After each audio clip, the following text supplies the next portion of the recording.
Wait. Welcome to Getting Juicy with Rachel and Hiro. We're going to be doing a lot of that this episode. It's because it's a very kosher episode today. A very kosher episode. Horrible accent. We are, and this is my mensch. So the mensch on the bench has come out again for the second year in a row on Getting Juicy because it is Hanukkah. And by the time we release this episode, it should be around Hanukkah time. Mm-hmm. So let's just see what he's going to say. Hold on. Let me see. Oh my God. Do you still work? Oh. Ready to learn more? Now you try. Okay. No, hold on. Oy vey means my goodness. Nosh is to snack on something. Oy vey, Murray, will you stop noshing before dinner? And that's actually a perfect segue because I didn't even plan this because our guest is Melina Schein, and Melina is a chef. So she's a cook. I love that we're talking about nosh and eating. How perfect is that? So perfect. So Melina is known as the Saucy Soprano because not only is she super spicy and saucy because she's in the kitchen and she just has this amazing flair, and I haven't even met her in person, but I just feel like she's this amazing human being. Pow!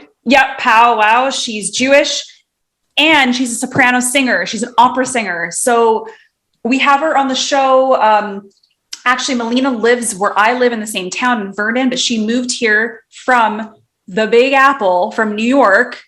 I don't know if she was born there. I feel like she wasn't, but she definitely was there for quite a long time and in theater, but also opera, obviously. Wow. From the Big Apple to the Crab Apple. What? Well, for the Big Apple, we have from lots of orchards up here in the Okanagan. So yeah, sure. I don't know about crab apples. Not super popular, but anyway, I don't want to give much more away about Melina because I wanted her to hop on when we have her on and introduce herself, but super excited to have her here. Very, very, very, very, very juicy episode. And the question of the hour, the question of the podcast, I believe this episode, okay, you got to watch our YouTube channel because Hero's making the weirdest faces, and this is going to be for Melina at the end. So she won't be hearing this. We're going to give our 2 cents into this question. It's a Jewish question, in case you might have to look up these terms. So what is juicier? Gefilte fish? Or, now I'm probably pronouncing this wrong, Kugel, not Kegel. Nido Kegel. Not Kegel, everyone, not Kegel, it's Kugel. So we'll have to ask Melina because she cooks up a lot of Jewish recipes and is a stellar, like I said, chef and singer and performer and et cetera, et cetera. So, okay, gefilte fish is a white fish that is almost essentially pureed, I want to say. It's ground up really, really, really finely. And it's made into a patty. And it's served typically cold. And my dad, I don't know if this is a typical thing, but he'd always put a carrot on top, like a sweet carrot. And when I was a kid, I mean, just listen to that. It doesn't sound very appetizing. It's a very Jewish dish. It's mostly served at Passover, though, but I just kind of said it because it's pretty Jewish. And then Kugel, not Kegel. Kugel, I think, is disgusting. I was never in. Do you like Kugel? I love Kugel. You do? Okay, I think it's disgusting. What do you mean? What do you mean you don't like Kugel? Okay, but let's listen to this. Well, I don't know. It's just gross, with the raisins and the pasta. And the feta cheese or the sweet cheese. Oh, it's so I love ricotta. I love sweet cheese or cottage cheese, but raisins and pasta. Oh, it's so good. And it's baked into almost like a. It's like a dessert lasagna. No. Okay, yes. See, I haven't had it for years, but okay, see, this is interesting. So what do you prefer then? I feel like I know the answer already. Well, gefilte fish is one of my drag name ideas, so I'm definitely not going to fucking eat some fish. No, I want some kugel. I want some carbs, some sweetness. I love my kugel. I miss that I can't eat kugel anymore. Oh, muffin. You can have vegan, diet cheese, kugel that probably will taste like a cardboard box. I'd rather just eat the box. Exactly.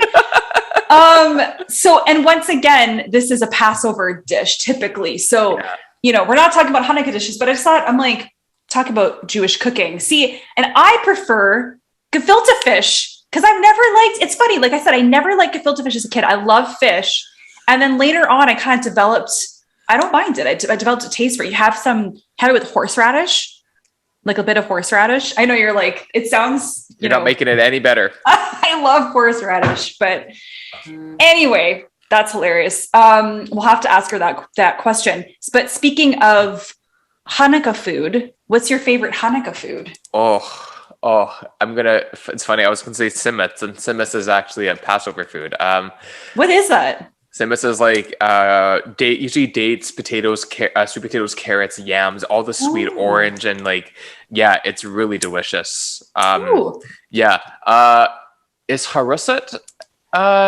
Is harusset Hanukkah? No, that's Passover too. Fuck, all the good foods are Passover. I love, first and foremost, I can't have the sufganiyat because that's fried gluten. So I can't have jelly-filled donuts. So that sucks. And then the other one, of course, is latkes, which are great, which are potato pancakes, which we are doing an IG live on Wednesday, which I almost forgot the date of in our IG post that I put up. I know you did, but that's okay. That's why we're off the cuff and super random and not scripted and blah, blah, blah. But We're what? Off the cuff.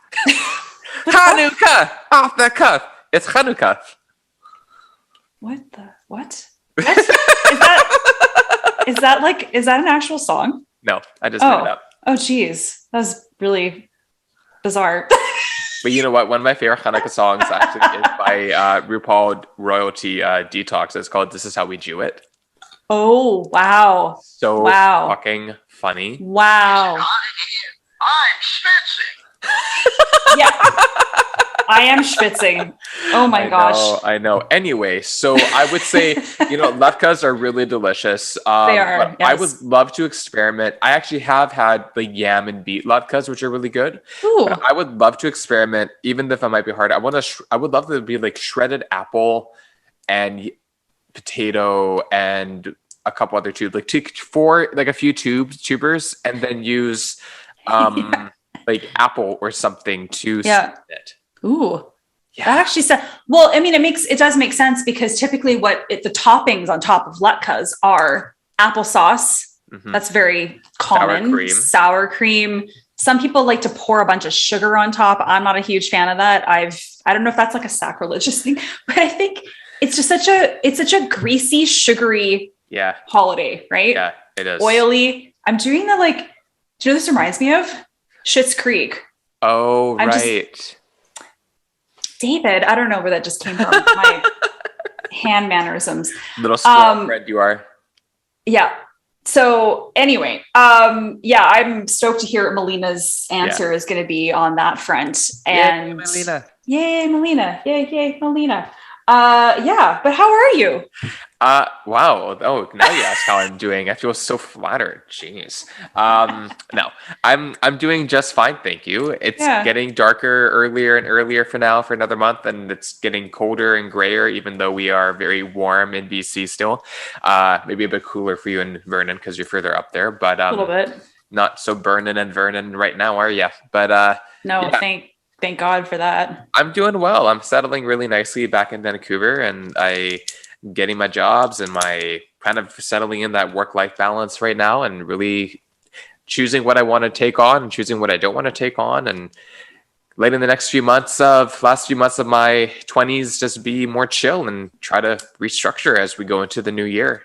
That's right. That's great. Yeah, oh my that's goodness. right. Somebody is turning 30 next What year. the hell is happening? I can feel it already. I'm waking up stiff and cracking my joints, and my fluids are everywhere.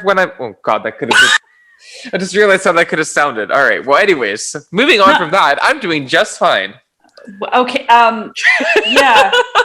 Oh my goodness. Yeah, I know what you mean about don't even get me started. I'm like almost 10 years older than you about the, creeks and and I know we're not even that old, but No. I mean, it's interesting just with the Jewishness and, going right to health anxieties and, bitching about shit, kvetching and all that kind of stuff. And as you get older, it just gets worse. Right? What are you, did I freeze?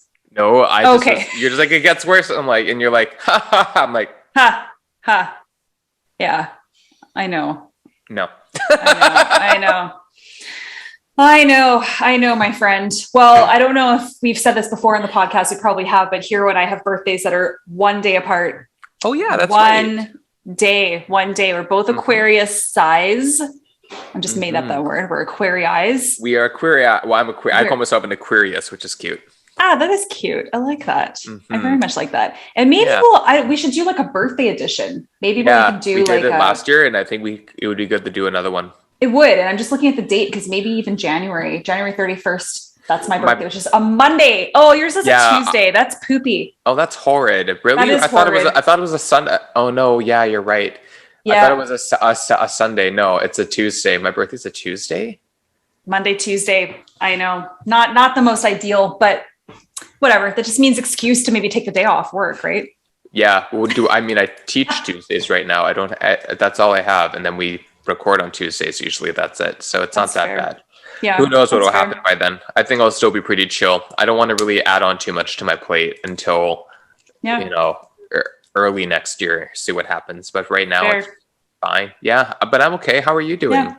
I'm good. Like it's a strange time of year as I've said on this podcast a few times. I'm not a winter person, I'm not a fall winter person. I definitely get affected. I get the SADS, the SAD. And it's just, it's all about moving my body every day. Like, I mean, not that I stopped doing that.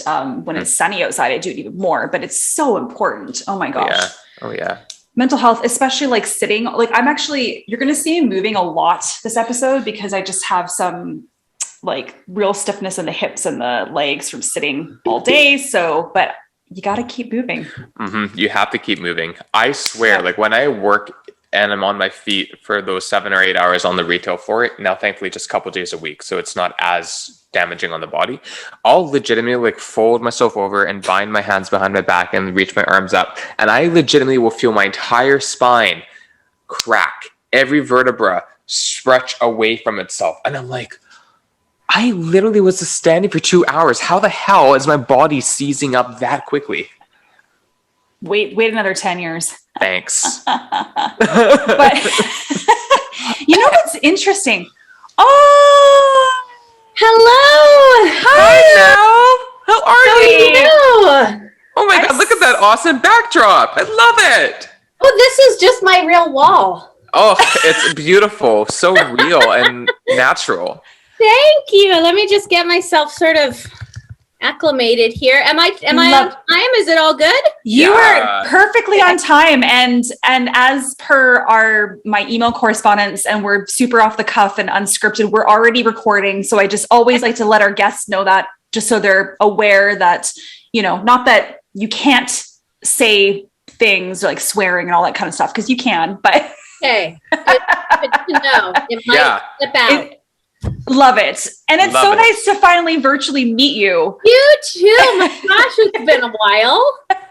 Absolutely. I've got so just because this is like a super Hanukkah edition episode, I've got my mensch, are you familiar with the mensch on the bench? I sure am. Yes, I am. I love it. Are you familiar they have like a whole freaking family now.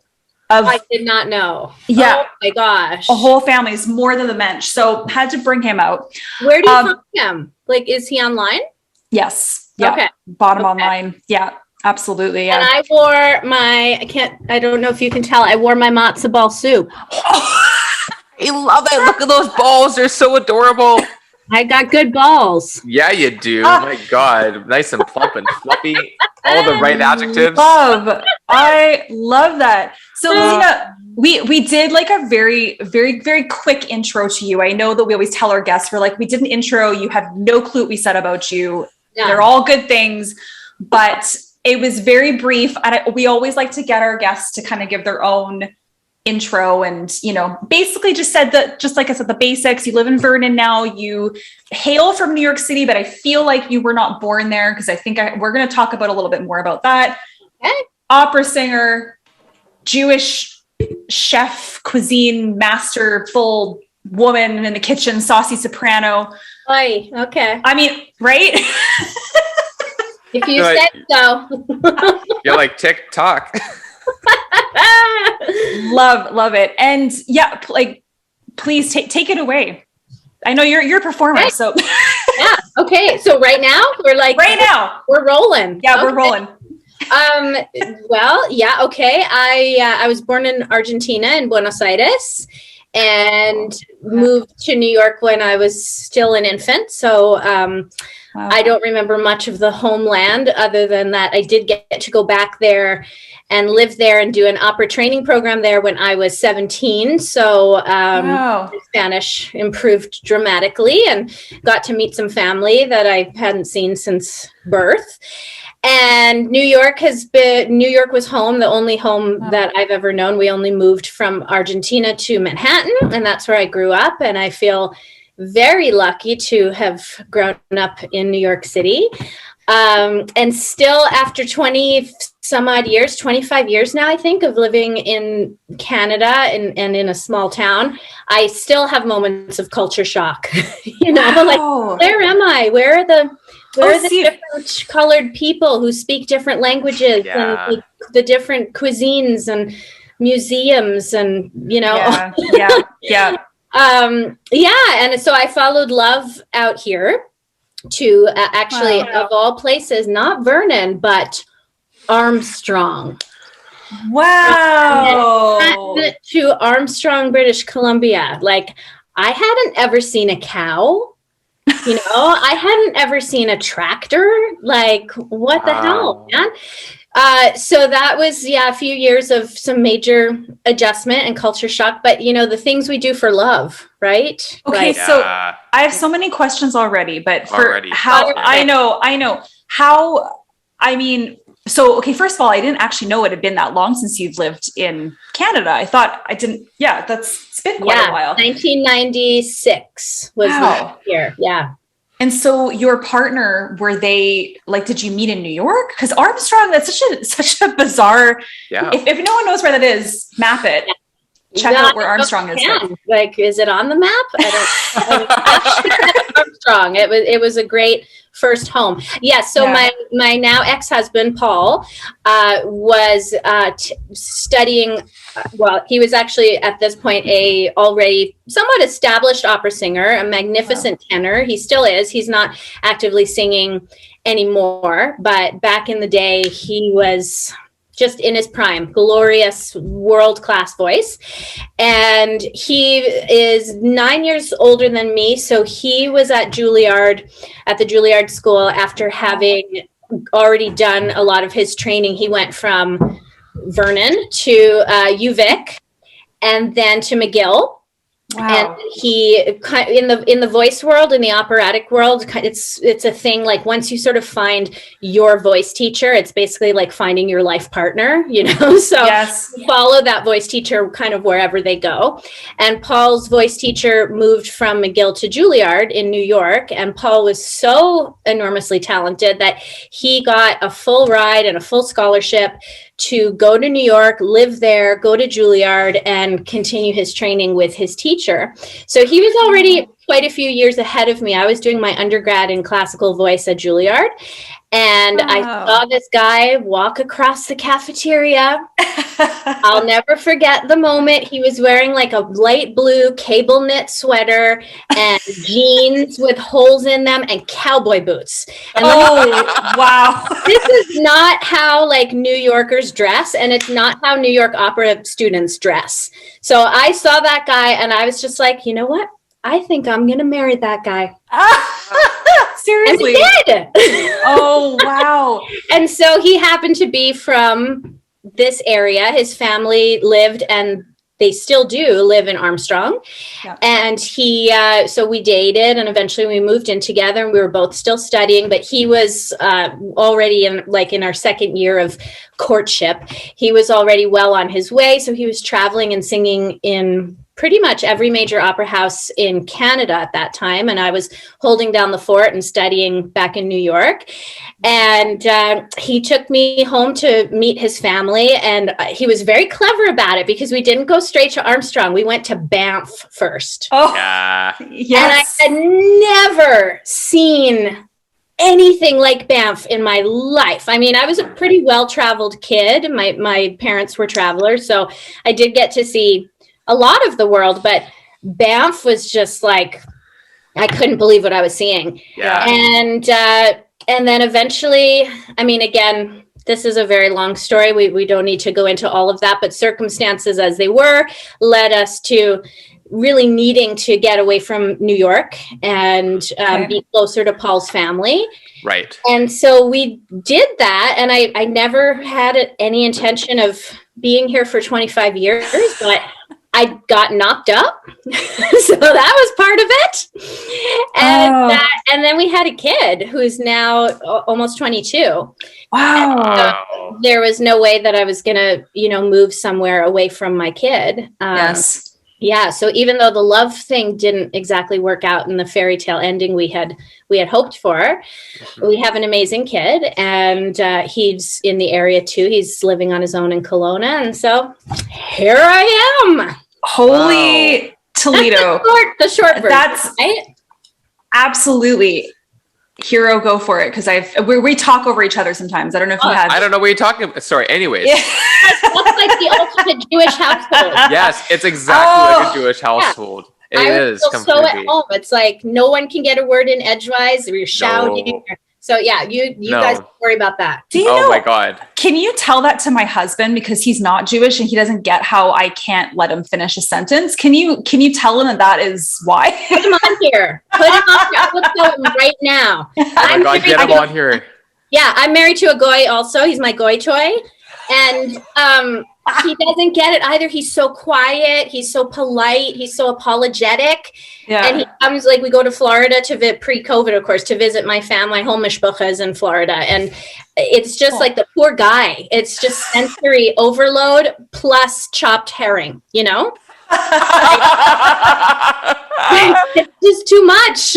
Oh, I love that's it. so funny. I can only imagine the kvetching that would happen with that, and he would just be like, Yep.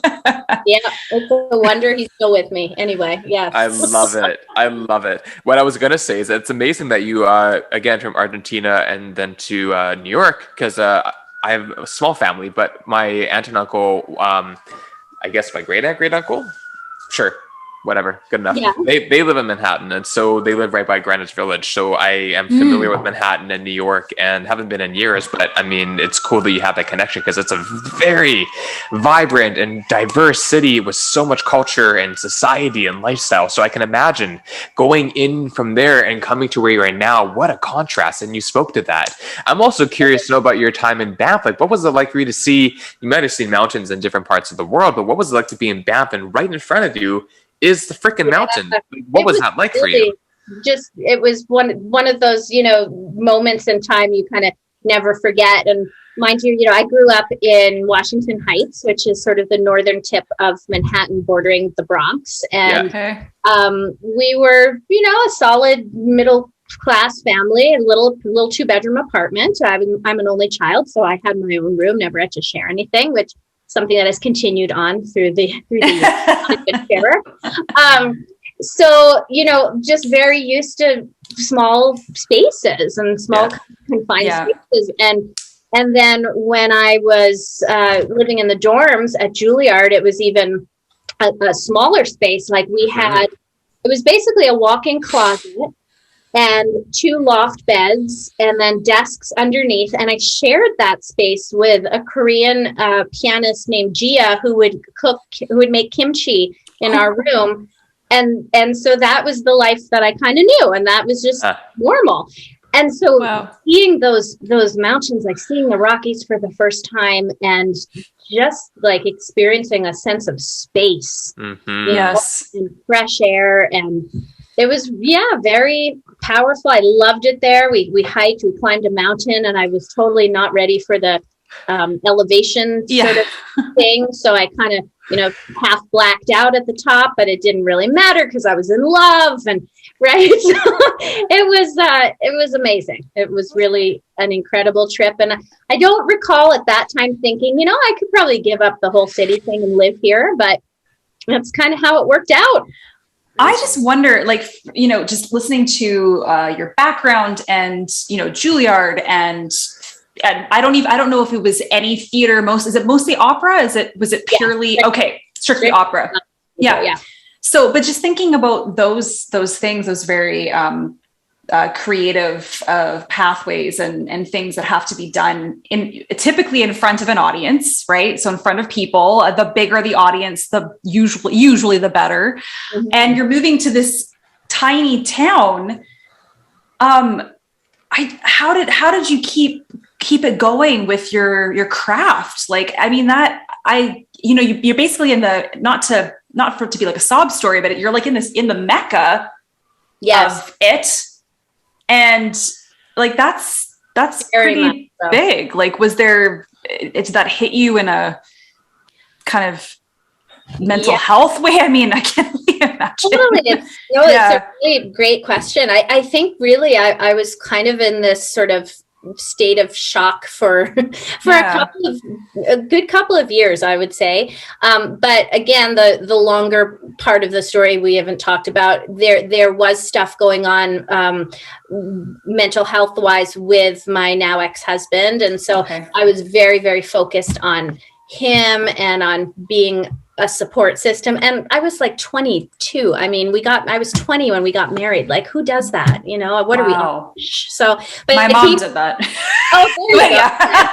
Mine too. He was 29, right? So, wow. Yeah. Yeah. Anyway, so that was just a really, really huge focus. It wasn't sort of the typical story of boy meets girl and they get married and they move and they start a life together. And there was a lot of stuff going on. And and we both at that point really needed, for different reasons, we needed a break from the musical world and the whole business and the industry of it. Like, it was really, really hard on both of us. It was hard on us as individuals. It was hard on a relationship. I mean, just the fact that Paul would be constantly on a new opera contract, which would take him away for 2 to 3 months at a time. Oh, yeah. That's tough on a relationship for sure. Mm-hmm. But the industry itself, I mean, it's a really, really tough one. And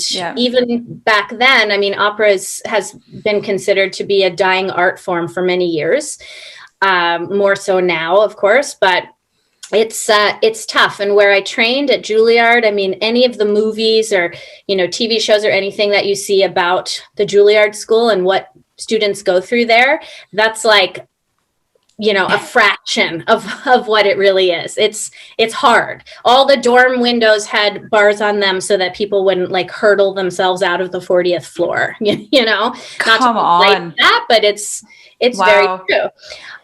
So at the point when we moved here, we just both needed a real break from all of it. Mm-hmm. And we got that. And I started, because I have sort of an entrepreneurial spirit and we needed money. So I started a baking business back in the day called Melina's Biscotti Bandwagon. I love that. Yeah, because biscotti wasn't a thing here. Yeah, no, a lot of things aren't still. Exactly. Like good Jewish deli. Like someone needs to. Oh boy. Oh, we could talk about that in a sec. Yeah. Yes. So we just, we kind of did, as my husband was healing and, kind of dealing with the skeletons in his closet, I was trying to make us a living. And so, dipped my toe into various things. But eventually, I do believe that we're kind of called back to whatever it is we are sort of meant to do in this world. Like, even if you try to escape it, somehow you get reeled back in. And so kind of before we knew it, we had people asking us to, if they could take voice lessons, and then we were performing again some more. And then we just kind of created our own thing from there, a studio and a performance company. And since we split up, Paul has gone in a different direction, but I've continued all of those things. And so, yeah. And it's called, is it Big Apple Productions? Yeah, so Big Apple Productions is my theater company, and that's the company where we do all of our big, again, all pre-COVID, right? All of our big productions, and we were up to 3 major shows a year. We're talking like really, really big shows, like $50,000 productions, and so we did the Rocky Horror Show every year in Vernon, which was one of our big ones, and lots of other wonderful things. Yeah. And then my school, my performance training school is called Valley Vocal Arts. And so I run those 2 simultaneously, and then still try to fit in my own performing because I need that. Right. Absolutely. Yeah. Why do you think, I just was thinking about this because my parents were actually musical theater performers and actors. Yeah. In Vancouver. And so my mom, who's 71 now. I mean, she would do productions at the Stanley Theater like every year, and she still kind of would do things. And when she was like 16, the reason why I'll get into my point in a sec, but when she was like 16, she got to travel around England in Anne and Green Gables. Like she's been doing that for a long, long time. What is interesting to me is, why does it seem like so many Jews, why are Jews in the entertainment business? Does anyone have the answer to that? Trauma and tragedy. Yes, like very Mel Brooks, right? Yeah, maybe. Like, it was just a thought. I'm like, what? Yeah, I don't actually know the answer, but a really good point. Like, I think that we're drawn to entertaining, right? And to maybe some of that like generational pain and stuff into what we do. Correct. Right? So yeah, I think so. Look at all the major Jewish personalities that have quirks and stigmas and are not afraid to speak out about them. Or also, again, me and Rachel were talking about, like, why do we have our podcast? We're both Jewish folks, and it's because we've been through tons of shit even before we were born, and we have this nature of candidness to just speak our way that we want to speak, and without any apologies, without any care of the world, but having so much intention behind being, as I jokingly say, careless. But you look at these stand-up comedians, you look at these artists, and look at how careless they are, but it's intentionally being careless because they have nothing to lose. So why not take a chance to provoke and make a difference in our self-expression? And that's exactly what you have done, and what you can continue to do, right? Yeah, so well said. L'chaim. I love it. It is.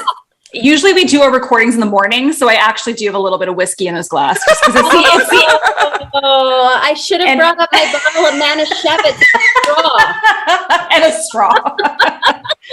Oh my God! Wow. Yeah, so, I very much agree. But that is true, and like there's a lot of, and even what Melina, your story is full of resilience and full of strength, and that's, where do you think we get all that from, right? So it's where people do, right? Yeah. Yeah. Mm-hmm. Yeah. Well, so one thing I do want to ask is, and it's fine if you don't, but do you have any knowledge or ancestry of the Holocaust in your bloodline at all? Yes, in a very big way. So my Zeta, my grandpa, lived his last many years in Florida, in Boca, of course, and just passed away last March at the age of 98. And a month or so before he passed away, he was interviewed by the Shoah Foundation. They came to his little place in Florida, and it's out there. His whole story is out there. Wow. This man's story is, when I think that I have problems in this world and that there's something that I can't get through, I just think of him. And all that he ran from and all that he lost. And I mean, his story is, I wouldn't even know where to begin. It is so remarkable and so chilling. And to his very last day, because he was completely lucid, his mind was sharp right until the end. It was just the body that was failing. He still continued to ask, why me? Why was I the one who was spared? He lost everything. He lost everyone, but somehow he kept getting through and kept surviving and kept beating all the odds. And he never understood why. He didn't believe in God anymore at the end. He was very much Jewish, but he would. My Zadie was the same. Oh, exactly the same as what you're describing. Like, it's very interesting. Continue. Yeah, there's a lot of parallels. Yeah, absolutely. I think most of us would find that, right? The grandchildren and the children of these survivors. But I mean, he would donate regularly to what's it called? Chabad, right? The Chabad synagogue, and he would go for high holy days, and he would do all of that. But I would ask him, Zeta, do you believe in God? And he would say, there is not a God that I could imagine who would have allowed the atrocities that he saw, and that makes total sense to me. And yet culturally and in every other way, he was Jewish.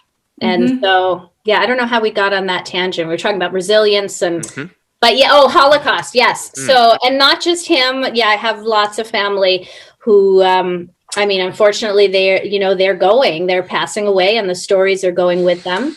But I love the fact that his whole tale is kind of memorialized through the Shoah Foundation. And we also have tapes. We have cassette tapes years ago where he talked and talked and talked. He was not one of those who was afraid to share his stories. He wanted to tell them. Yes. And, so the same stories over and over again, but I'm so grateful to know, what he went through. So, yeah. So that cultural, wounding, I very much believe, and I've read a lot about it, that it runs through us, even though we don't know war and we don't know, what they actually went through. Just that whole, like, I don't know about you guys, but I grew up with, you don't waste anything, and you kind of hoard food, and so all of those things I've passed along to my child, and it's just what we know. It's how we grew up. It's that generational sort of trauma. Well, the other thing is, we have a lot in common, the three of us. So it's just, there can be a lot of conversation around this topic, but it's also like, don't complain because, but in a sense, I was kind of raised like, I'm sorry, mom and dad. Yes. You raised me well, but there was always a sense of like, everything's fine. Like, so with that being said, I didn't actually have mechanisms or learn things when things weren't okay. What do I do? I was just taught, well, you're lucky. Everything's great. Just put a smile on your face. Like, maybe that was the actor thing as well from my parents, who knows, but so there's a lot of resilience that's learned, but also, unfortunately, it's like, because you don't have it that bad, then how do you, where are those mechanisms or those tools? And so therefore that's where a lot of my anxiety comes from, and my health anxiety and all those kinds of things. So I know we can talk hours and hours about that as well, but yeah, no, I very, very similar. Like I always say I didn't grow up in a feelings household, right? I went into the arts partly because I'm very feelingsy, right? I feel a lot of stuff, and I know that my family, my parents did too, but you just didn't talk about stuff, and you didn't seek help, and you didn't, when my grandmother died, which was one of the most pivotal events of my childhood, we didn't talk about grieving or had a process of feeling of like abandonment or loneliness. Like you just didn't. So even now, I mean, I can't even tell you how much money I've spent in therapy over the years. And it's there's still this little stigma somewhere deep down inside me that feels like this is indulgent, I don't need this. But yes, I do. And yes, we all do. And you deserve it. Yeah. So. And that's the more, because I do believe there's a genetic component, I do believe that we actually, early on in the podcast had on Dr. Rachel Yehuda from this Mount Sinai, was it the hospital or university? I guess it's the hospital in New York. I think it was a hospital. Yeah. Yeah. And she was talking about intergenerational trauma and the scientific findings, like actual DNA findings in, your being that is passed down generation to generation. So, what you're saying, you do all this work, but yet there is this tiny little sliver that might still be there. And that's just something that probably will always be with you, right? It's just, how do you do you deal with it? Our parents didn't do that. And our grandparents didn't do that. And right. But they were also just in pure, I think, survival mode for so much of their lives. And we are so fortunate to not be in that position, but we're still, I think, paying the price for some of what they went through in a way, Absolutely. Yeah. I'm curious actually with the pandemic, just because if we're talking about those, were there, for me, definitely like triggers, with the pandemic, it's almost like whatever that is innately inside of you passed down. And then this pandemic happens. I definitely felt triggered, even though I'm like, well, I know I'm not in immediate danger necessarily. Like I am doing all the safety, protocols to be safe, but yet there was such a like deep in my bones, probably from past. I don't know if you felt that way too, but I for sure did, for sure. And I tend to, I have some hypochondriacal tendencies to begin with, right? Yeah, me too. So it goes along with anxiety and all of that. So I felt, but again, it's so multi-layered, isn't it? Like I felt through so much of it, and actually even still do, even though I have all of my vaccines and, bring me more. I'll take as many as you have. But feeling like so threatened and so unsafe and so worried that the other shoe was about to drop, but then also feeling guilty for feeling that way because I'm not in the hospital. I'm not in immediate danger. I'm not right. So it's like, we wound ourselves even more by adding all these extra layers on top of the anxiety. Like I shouldn't feel the way I do. And I absolutely hear you. And Hero, I think you had something else to say. What are you doing? Yeah. what I wanted to say is the inspiration that you're giving about your ancestry, mental health, about all the things that we've been through. I say this time to time, me and Rachel kind of bounce off each other and had different and similar paths. So when you're talking about Holocaust, like we both come from intergenerational trauma of Holocaust surviving grandparents from different parts and things like that. And so I think one thing that we were talking about is what makes us so connected to different individuals or those topics with other Jewish folks, regardless of how Jewish they may be, is the terms and the connections you were talking about, because we understand the level of depth of how everyday things in life can affect us differently. Yeah. So one thing I'm really curious about is that now that you are settled in Canada and you're settled in a smaller remote society, how has that been for your mental health once you oriented to that slowing down and that maybe a lesser stimulation around you where you might be more brought inward? Do you find that's actually helped you in some ways in other parts of balancing your life while you also create professional and creative outlets for yourself in a lesser metropolitan environment? Like, do you find that there's more balance in some ways? That is such a good question. It's so hard to know for sure because, I find myself often drifting into thoughts of what would have life been had I stayed, had I followed, my dreams of singing at the Metropolitan Opera and so I don't know. I feel like I have always been an anxious individual. in the last 20 years or so, which did coincide with living and moving to Canada, I discovered medication, which has been a wonderful thing. I am fully for it. And it helped me during so many times in my life that, yes, I mean, frankly, I probably would have survived, but certainly not thrived. I had a very, very hard time postpartum with my child. And one of the main reasons I never had another one, and obviously will not, that ship has sailed. So I'm super thankful for that.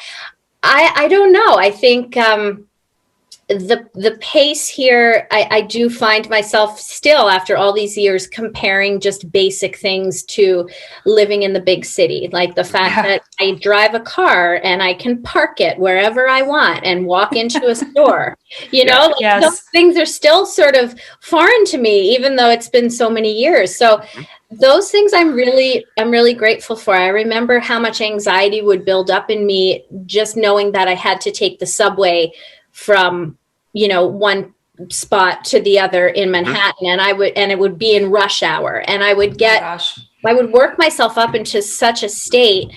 I don't miss that, but I also feel like now, just having developed some more tools and some more coping mechanisms and meditation and medication and all the stuff that I've done and worked on to work with the anxiety over the years, I feel like if I did go back to New York, I would be okay. I could approach it from this new understanding of it. And I didn't have those tools when I was 20, when I left. Right. So totally. I think also we're living in a very interesting time full of opportunities, more and more and more and more and more. It's just mostly because of what we're doing now, right? The virtual, the electronic, the technology and all those kinds of things. So, does that actually make you feel like I know with COVID, you've had to shut down production and those kinds of things as well. How have you been able to pivot? So is that? Well, when COVID happened, we were just rolling along like normal. We were into our third week of rehearsals for what would have been our next regular show, which was Cabaret, ironically.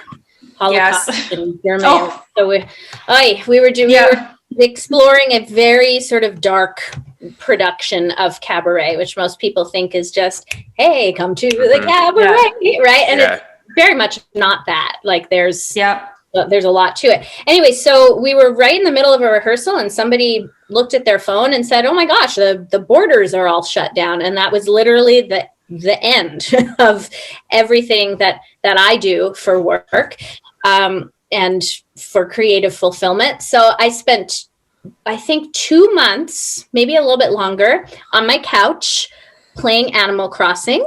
Nice. On my Nintendo Switch, and that was truly my world for 2 months. That was my reason to wake up, to go and check on my town and water my flowers and make everything beautiful in a world that was spinning out of control. So I will always be grateful to Nintendo for that, because I don't know what it's done. Yeah. Yes. Yay! You should come to my town. It still exists. It's probably I have to download the game first, but if I did download, then I would happily do so. Absolutely. I love that. Quarantino. So. Oh my God, I love that. So then I realized, I probably, this thing isn't going away, it seems like, this virus, and I can't spend the rest of my life doing this. So then I started this cooking project, and I just thought, I've always wanted to cook my way through an entire cookbook a la Julie and Julia, right? And I thought, how can I do this so that maybe I can still connect with my family and explore, something interesting culturally. And so I just started researching books, and Leah Koenig's The Jewish Cookbook came into my radar. It's sort of the current, I guess, encyclopedia of the diaspora of Jewish food. It's a great big giant book. There's 411 recipes. Wow. And Yeah, and so I ordered it, and I picked a starting date, which was June 2nd of 2020. Yeah, June 2nd, 2020. And I thought, I have the time. I'm going to do a recipe a day, and I'm going to blog about it. And it doesn't really matter if anybody pays attention or follows. I'm just going to do this. Mm-hmm. And it kind of took off. I started an Instagram thing. I'm not great with the social media, but I started Instagram.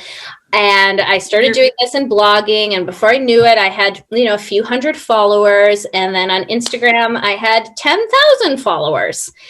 And it was just doing, it was making the recipes, doing a little research about them, which I find so fascinating, and then sharing a story from my childhood. And what it did too was it connected me to all of my family around the world in a way that without a pandemic just wouldn't have happened. Mm-hmm. I'd call an aunt in Kentucky and I'd say, "What's your kugel recipe?" And it was really neat. And then it came to the author's attention, Leah Koenig. She happens to be a writer, a food journalist, and she lives in Brooklyn. Wow. And we connected, and I told her I was doing this. And so she's been following along, and we go back and forth. And I say, this one thing just didn't come out right. What did I do? So we've become friends. Wow. And that's awesome. Saucy Soprano, and that's been my shtick for the last year and a half. So, I love that. Thanks. Talk about pivoting. That's amazing. It hasn't made me any money, but right. You can't. Neither has this. I get it. But you can't put a price on having an outlet for your creativity, right? No. And 100%. So it just gave me a reason to have some routine. Like every day I would shop for the ingredients and I would plan the recipe and, so I've cooked my way through 411 recipes. I feel kind of like a little bit of a Jewish food expert now, just like a tiny bit. Yeah. And my poor husband has eaten some things that he barely kept down. But he's been a trooper. Oh, wow. Oh, my God. Yeah. See, I didn't realize that was a baby born from the pandemic, essentially. So that's my pandemic baby. Yes. That is really cool. Can we just talk about your photographs? Because whose idea was it? Because, and when listeners, followers will listen to this episode and go and search you, but whose idea was it to be topless with food in front of you? Because they're honestly some of the best photos I've ever seen, Jewish or not Jewish. I died when I saw those, especially knowing that you were living in the same town I was living in and we had this connection. And then I looked you up and I was like, shut up. No way. Like she's got challah in front of her breastises. Like what? Yes. What? I found you first. That's right. Comment that you made to some anti-vaxxer, and I was just like, "Oh my God, I need to know this person." And then I was like, "She's in Vernon." Yes. So yeah, the naked photo thing was my idea. I don't even really know why. I just thought, I think I was on blog post or recipe 300 and something, and I had been using my performer headshot, like my opera, which is just black background, and I'm just like, right? It's just very boring and has nothing to do with Jewish food or sauciness. Yes. So I was like, how can we really, really mix things up? Now, full props and shout out to Camellia Court's photography. She is here in Vernon. Okay. She's an incredible photographer, and she actually a few years ago went fully viral for doing Disney photo shoots with her little girl, with her daughter. So she had she's been featured everywhere, and she has 100,000 Instagram followers. And so her daughter's older now, so they don't do that anymore, but she really had her moment in the limelight. She's fabulous. And I knew she was the person to do that with me. So we just had a blast, and I made all the food. I baked the challah. I love it. We went into my studio and I was fully, topless. And then in a fit of I don't even know what. I had all the photos and I posted them all on Facebook. Yeah. 2 minutes later, a colleague of mine, a saxophone colleague from Kelowna, called me. And when someone calls me instead of texting, I know something's wrong. Like someone's probably dead, right? Oh, yeah. So he called me and he said, Melina, you need to look at your fourth photo down. Did you mean to show your entire nipple? Oh, And I said, no. I said, absolutely not. I said, Camelia and I went through every single photo with like a magnifying glass, making sure that, you know, everything's covered. But I looked and sure enough, it was like the challah and there was a little shadow, but it was full nip out. And so it was only 2 minutes on, right? 2 minutes online. So I went and I took it down. And of course I owe this colleague of mine my life now, but I also find it a little creepy that he was like looking for that. You know what I mean? Yeah, fair enough. That's an interesting comment. Yes. It's the flip side. You look gorgeous though. Gorgeous. They're gorgeous photos. Like they really are. They're beautiful photos. And not to add humor to it, but I would just say, oh, thanks for noticing my third. Oh God, no. Oh my gosh. Yeah. And they'd be like, thanks for noticing my third. Perv, block, bye. But now I don't want to block him because he's like my nipple checker now.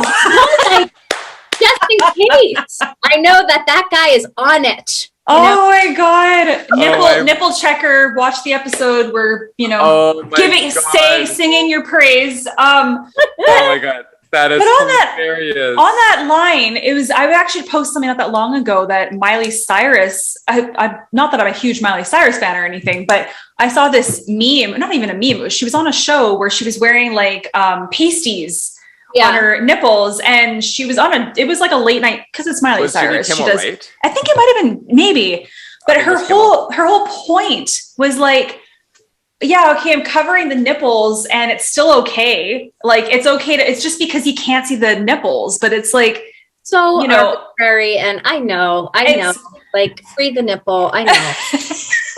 I know. Not that I'm like a nudist or anything, but it's just, that's an interesting, It is, for sure. And really, I shouldn't have had as much of a problem with it as I did. This particular photo shoot was meant to be, you know, like kind of peak, right? Like, otherwise I just would have been like, woo! Bagels and but that one might come later. I don't know. That's exactly. So funny. Did you eat the food after the photo shoot? Yeah, we did. Yeah, I sure hope you did. Yeah. Pastrami sandwiches and fresh bagels and oh my God. Yeah. That's the great part of Jewish food. There's some not good stuff about Jewish food. Well, that's actually a great kind of segue.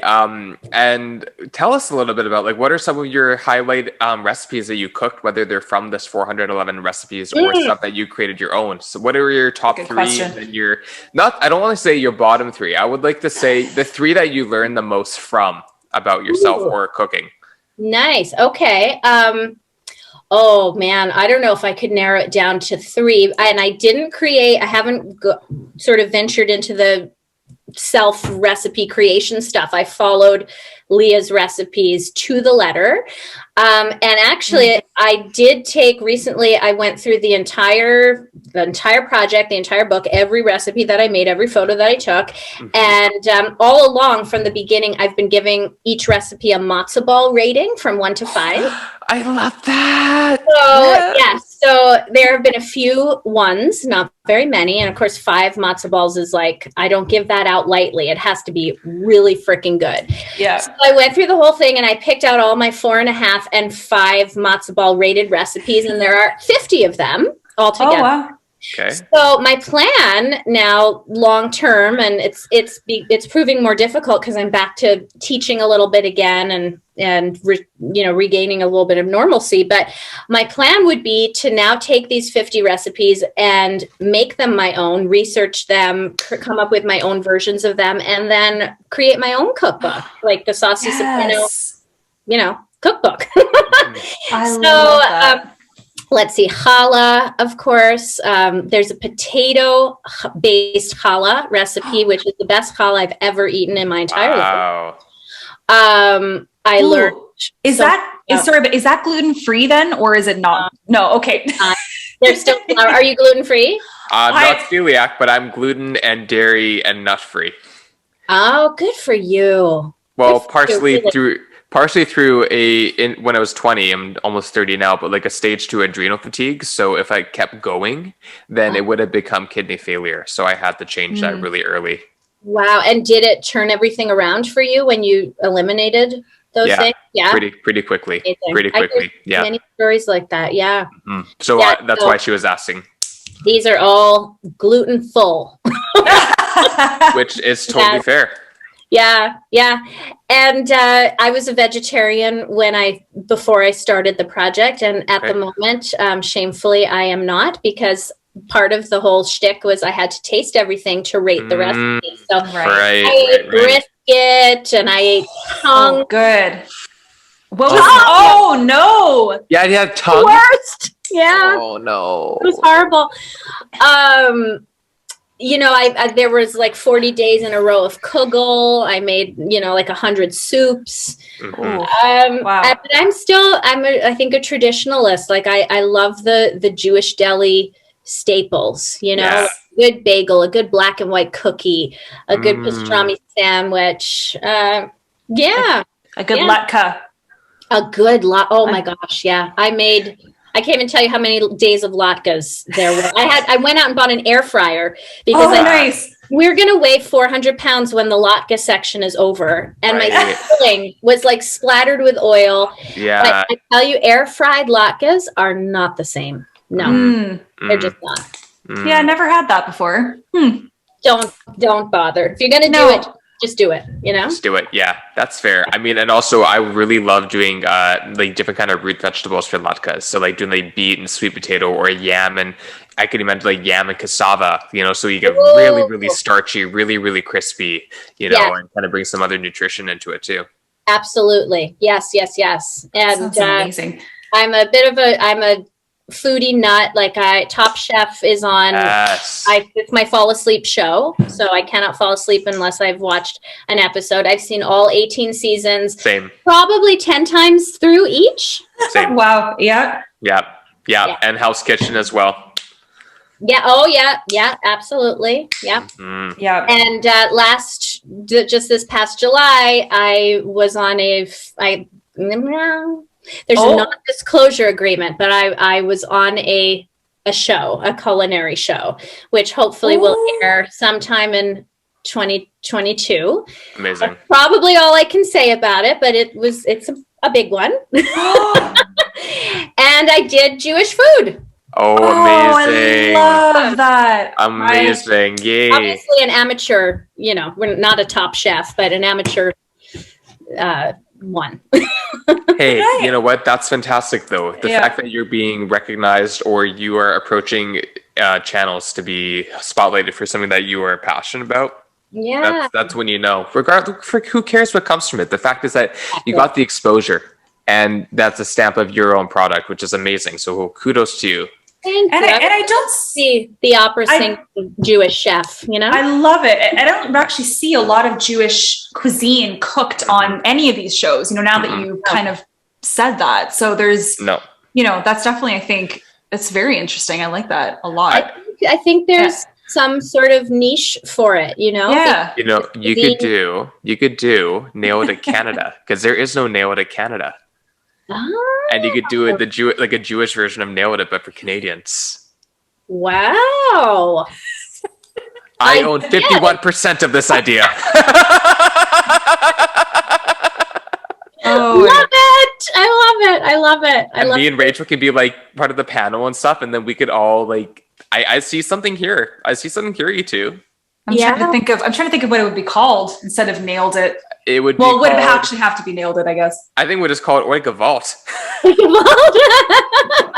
Or like the mishbucha or something. No, people wouldn't. It's too. Oh, okay. This is too Jewish. Not to make it a punny, but I'm sure you've heard of it. But we call it The Shining. That is so funny. horror, like the kosher horrific horror, tragedy of a cooking show. Oh gosh. Oh my god. Oh my god. Shining heroes and roses. No, I don't know. No, I think it should be called Everything's coming up roses. Yeah. I would just call it The Shining with Melina Schein, and then featuring Rachel, like with guest Rachel and Hero. Yeah. Okay. You know what? You produce it. I will show up, and I'm in. Hero, you got to find someone else. I don't know. I was gonna say Hero producing. No, Rachel does all the producing here. I'm the I'm the idea and content generator, but definitely not the tech side of it. We need you too. We need another Jew. I'm sure you have a connection that we could somehow, Not in Vernon. Let me tell you that. Maybe not, but with someone in New York or somewhere. I don't know, somewhere we could figure it out. Yes. That could be good. I have access to other Jews. I do. Totally. Absolutely. Let's go on the Jewish drive-through. Drive-through Jewing. Oh God! Here it goes. Here we go. Oh, I'm so thrilled to be talking to two other Jews. Right? It's so exciting to me to just have a conversation with Jews. Like I'm starved for it. I am starved, you guys. I get it. And I get it because, also when I was growing up, I grew up in Vancouver, but Vancouver, there's only, I don't know if you're familiar with Vancouver, but the pocket of the Jewish community is not where I lived. I live in North Vancouver, so on the North Shore. Okay. There was like 2 Jewish families in my entire high school of over 2,000 kids. Wow. Yeah. So that was not a thing. I was so excited in my 20s when I met my first really good Jewish friend. Her name is Jenna Hirschler. Definitely Jewish. I'm still friends with her. But there's the pockets, like there's 41st Oak, like where the JCC is in that area, and and where Hero grew up really in Vancouver. Otherwise there wasn't really, but it is interesting when you move to these smaller cities, because I've only been in Vernon for almost 5 years. Yeah. Okay, so yes, it's not coming from New York, but still coming from Vancouver, where there's not just Jewish, but the multicultural. I mean, you get into these smaller towns, and Vernon's not even that small. But it's small enough, and it's still I am sorry to say, but it's all white people. It is. It just is. And white as matzah. White as matzah. Dry too. Yes. Yes. Brittle and dry. I was just gonna say brittle. Oh my soulmates. Yes. No, I know it can feel very I don't know, and even the fact that we're in this valley, it can feel very oppressive sometimes, and kind of starved for that. Not even. I was scared. But yeah, I was actually quite nervous, to be honest, moving here, because I am a very open, for lack of a better word, liberal, accepting, grew up with a gay uncle when I was, so just I was nervous to move to a smaller place. It's just, I love that these kind of conversations and these platforms are so much more available and readily available for all communities, because totally it's really important. We don't live in New York City. We don't live in a budding multicultural metropolis, and so we need to be aware that is the case. And I mean, we know that, but a lot of people don't still that live in these smaller towns. So you're so right, and I get it. I feel it almost every day. So so my dog really wants to say hi. I was gonna say bring the bitch up, or if it's a male, bring the bitch up. This is Mordechai. Oh. But we call him Morty. Oh my God, so cute. He's been jumping at my heels because he wants to know what's going on. So Morty. Cute. Is he a cockapoo or a Cavachon? Cavachon. So Cavalier, King Charles Cavalier Bichon mix. Oh my God. He's 3. And he's the love of my life. Oh my God. Oh, the King Charles are such a great breed to mix with other people. Yes. Yeah. thinks he's a person completely. They're very animated. They're very humane. They're very animated. They're full of life. Yeah. You know, was he jumping around in the background? Because I thought that was a cat. I thought that was a cat. It was because he's so like agile and like, I love it. Very cat-like. But now that he's up on my lap, he'll be content forever. Oh, such a beautiful lap dog. Oh. Little Morty. Oh my goodness. Well, hi. Hi, Schnookums. Yeah. Hi. Those eyes. I know. Oh, that's a good shot. Oh, look at that. World in his eyes. Yeah. Oh my God. And he's named after my Zeta. Oh. Yeah, my Zeta's Hebrew name was Mordecai. Everyone called him Mark, but he was Mordecai. So. Oh my God! And it's one thing I forgot to ask you is where is your child now? Are they living in Kelowna or are they? My son Justin, he lives in Kelowna. He's also a musician, and believe it or not, he runs a podcast company. So he does mobile podcasting. Whoa! And he brings all the equipment to his clients, and he's doing quite well with that. It's called Podigy Podcasts. So connect. Right? Yes. Yeah. Oh my goodness. Love that. That's really cool. Pretty neat. He also has a very like entrepreneurial spirit. So he just out of business school and then decided to start this because he saw a niche for it. Yeah. I think that's incredibly smart. Absolutely. That's oh my God. Unbelievable. Yeah. We could talk to you for hours and hours. I know. Guys, for hours. I would. and we will maybe offline. I don't know if everyone else would be like, okay, guys, this is enough. We're bored. We're good. Wrap it up. Yeah. Get the cane. Yep. But one of our silly questions, we always kind of like to leave it on more of a lighthearted note. Actually, well, first of all, which one should we do first? Well, first of all, actually, I'll ask you, how can people find you? We're going to put everything in the show notes, obviously, but what are you working on right now? And really, how can people reach out to you and support you? Oh, thank you so much for that. Well, I'm back to kind of very COVID restricted teaching. So no big shows or anything yet, but when I am sort of up and running, and hopefully that will happen again one day. It's melinaschein.com. So my name and my last name is Schein. And so that's all the performance stuff, and it includes Big Apple Productions and Valley Vocal Arts. But then the project right now is the saucysoprano.com. Yes. And I am going to put you down, and I'm on Facebook as the Saucy Soprano and Instagram. And haven't ventured into the world of TikTok yet, but that maybe is next. And of course, the website where people can read 411 blog posts. I don't expect anyone to do that other than my mother, but there is some fun stuff there and some cool information. I don't post the recipes because I want people to buy Leah's book. She's a hardworking journalist. She's got 2 little kids.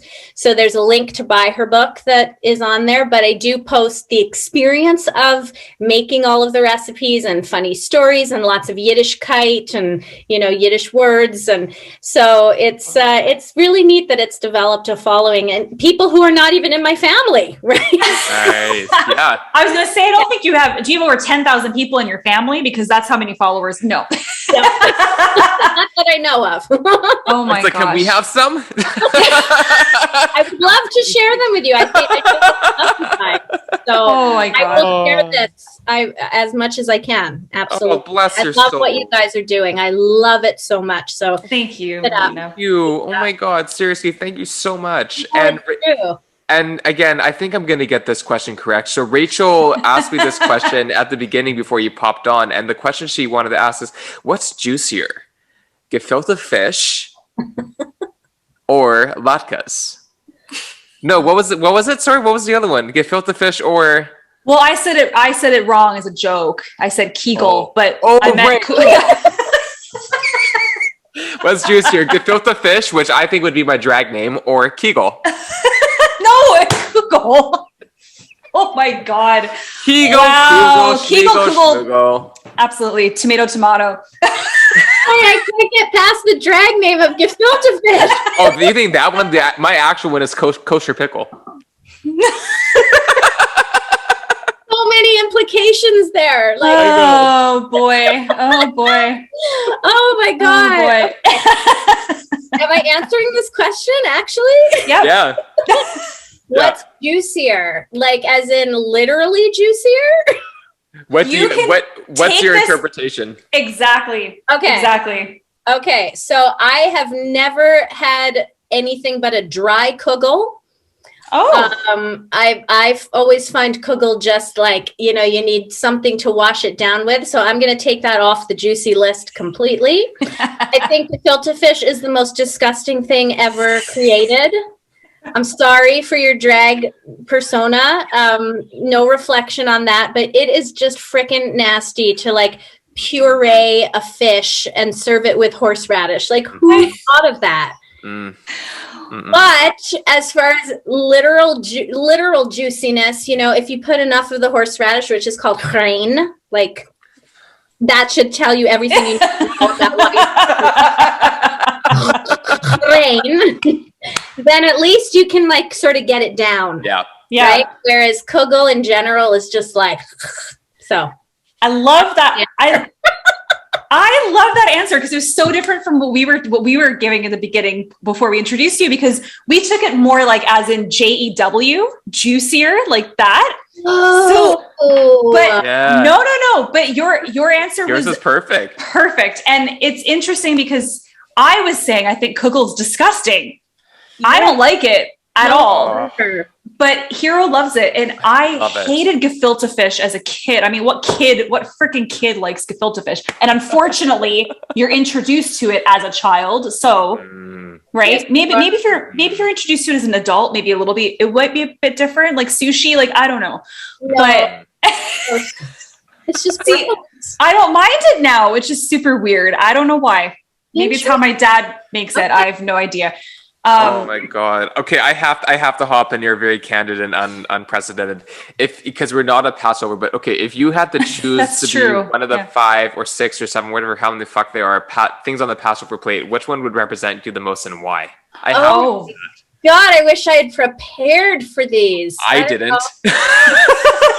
Instinctively, I want to say like the shank bone because I like a good shanking. Yes, but not in like the murderer sense, more in like the sexual sense. Yes, absolutely. Bony and saucy. Oh my God! But then also maybe like the charoset because it's like sweetness, but it has like a little crunch to it. Love it. Little nutty. It's a little nutty. It's a little nutty. Yeah, it has wine in it. Yep. So, if you ate enough of it, you could maybe, I don't know. You guys! Great way to end it. Great way to end it. Yeah. We thank you from the bottom of our Jewish hearts. I don't know what I was going to say. From the bottom and the top of our ishy hearts. Yes. And we'll keep in touch, of course. Love that. All the best. I can't wait for theater to be more of a thing. I know that it's starting to open up in other places, and yes. So, and actually, I'm actually going to go see a movie tonight for the first time in over 2 years. I'm going to go see Ghostbusters tonight. I thought that was last night. Anyways, okay, have fun. I was supposed to be. You know what? Actually, I know we're just like babbling on like Jews do. That's wonderful. I know. And so, we were supposed to go last night, but we both got our flu shots last night, and I was just tired. I was just tired. I was just like, I'm tired. Don't really. Yeah. I get all the vaccines. That's just what I do. Yeah, us too. I'm married to a scientist, so he's just like, we didn't talk about that. Vaccine. So yes. Yes. Okay, that'll be the next time. That'll be part Jew. And did you say part Jew? Yeah. I can't. You guys, I just can't. Listen, Hero, do you come to Vernon ever? No, but you know what? I definitely want to, and I think I have an opportunity to start coming to Vernon more frequently, so I cannot wait for that to happen. Okay, because listen, we don't have to wait for this, but it would be such a great opportunity. When my next production, whenever it's going to be, happens, you guys need to come. You will be my VIPs, and then you will come to my house, and we will have like a Jewish feast. And I will make you a kugel, and I will make you a gefilte fish, and you meet Mordecai, and we'll drink Manischewitz the whole night long. Oh my God, I'd be completely verklempt the entire time. It's happening. This is happening. It's totally happening. Oh my God, I'm so stalking you on Instagram and cannot wait to keep in touch with you. You are a delight. Thanks. Delight. So much, and happy Hanukkah. Yes. Happy Hanukkah. Yes. Happy indeed. Hanukkah. I hope that we get together before then, Melina, because we probably live like 2 minutes away from each other, but we'll keep in touch. You could even crawl to each other. You're so close. You're right. And I admit to needing a little encouragement, maybe more than average person, just because these days, just leaving my house sometimes is enough to it's taken its toll on all of us, right? Totally. And I'd love to meet up. So. I get it. God, I would definitely. Well, you two will meet up probably sooner, but I would definitely more than happily come and visit. And it's great to have an additional soul to come and just share the love with. So it's happening. So it's gonna happen. I'll keep it low, but I have accessibility to come over to Vernon more frequently in my future. Woohoo! Although now there are like no roads to get here, but that's I know. Well, you can fly. We can fly. So we'll be fine. Yeah. I'm excited. So I'm excited to make that happen. Well, I didn't mention I was Mark Maron. I'm wearing my very Jewy Mark Maron shirt, just in blue. I don't know. Do you know who Mark Maron is? Yeah. Okay, I love him. Like, I don't know. He's just like the angriest older Jewish man ever. I love the shirt. I didn't notice it because I could only see a little bit. I know. So anyway, bye guys. My matzo ball bid you farewell. Oh my God, thank you. We'll talk very Melina. soon. Have a great rest of your night. Bye. Bye, everyone. Bye. Bye. Bye.